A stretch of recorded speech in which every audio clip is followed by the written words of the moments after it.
be sure to click that subscribe button, then click on the notification bell and like the video so that you won't miss out on any of our inexpensive design inspiration.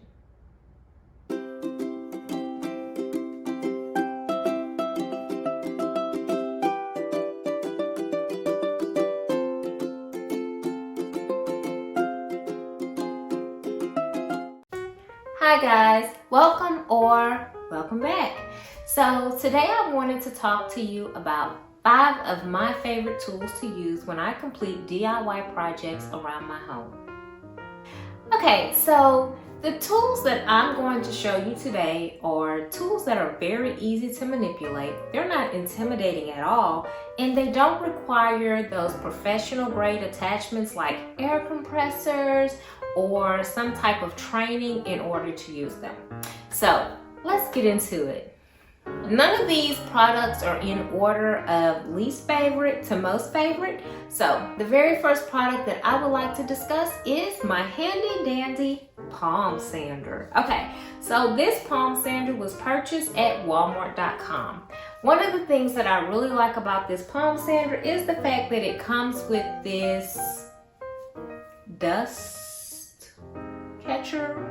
So this actually attaches to the back of the palm sander, and whenever you get ready to refinish a piece of furniture, all of the dust particles are caught in this piece. I don't know what it's called technically, but you can wash it off. It's plastic. You can take it apart, take the bag off.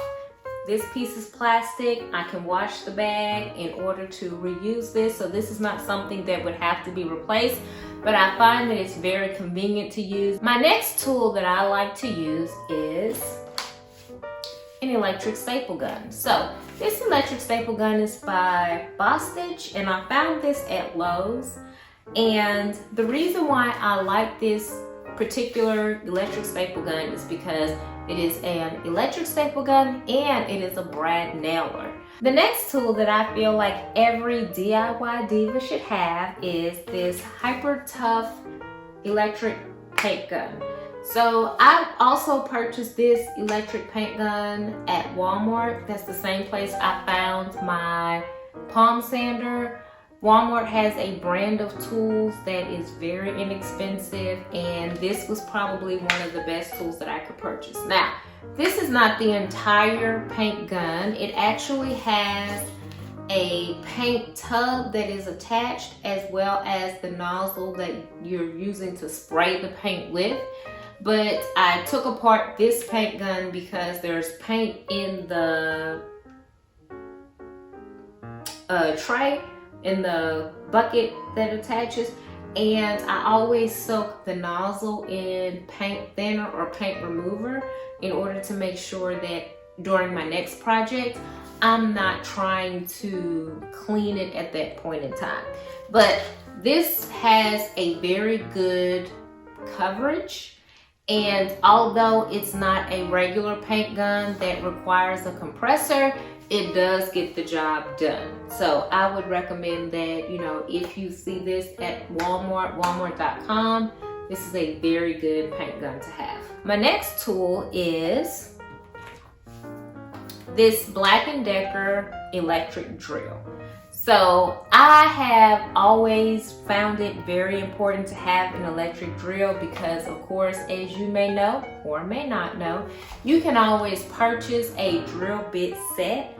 And so whether you have to use a flathead screwdriver or a Phillips head screwdriver, it's always very important to have not just your drill, but also having that drill bit set that will allow you to change out the different heads.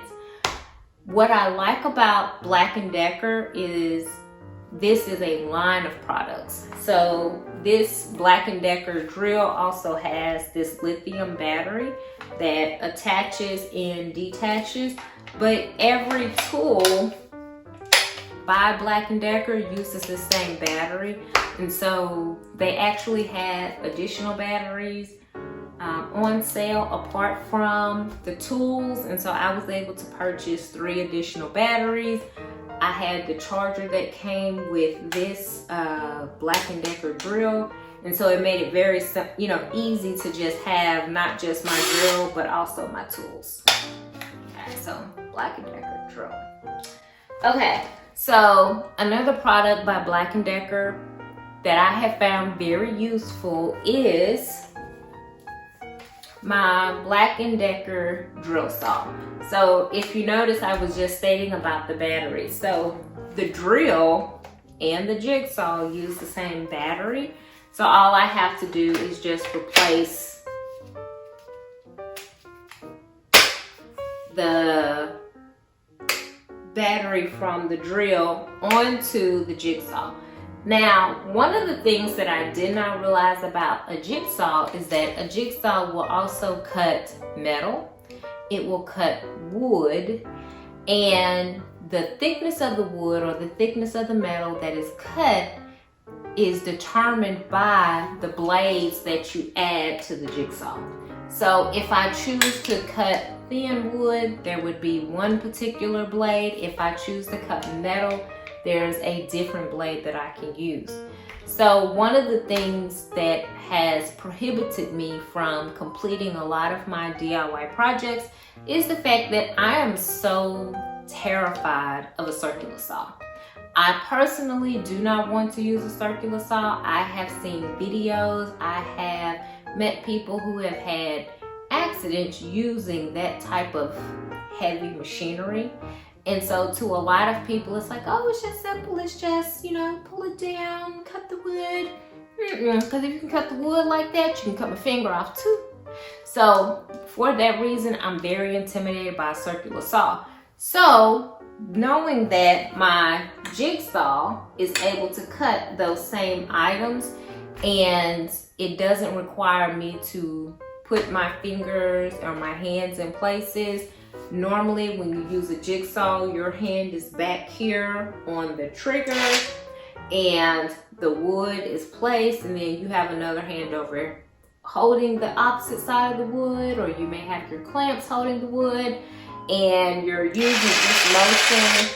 You're never touching that. So it's just safer in my opinion. Remember to come back and visit us for inexpensive design inspiration. Videos are uploaded weekly on Thursdays so that you can spend your weekends with Winnie. Bye.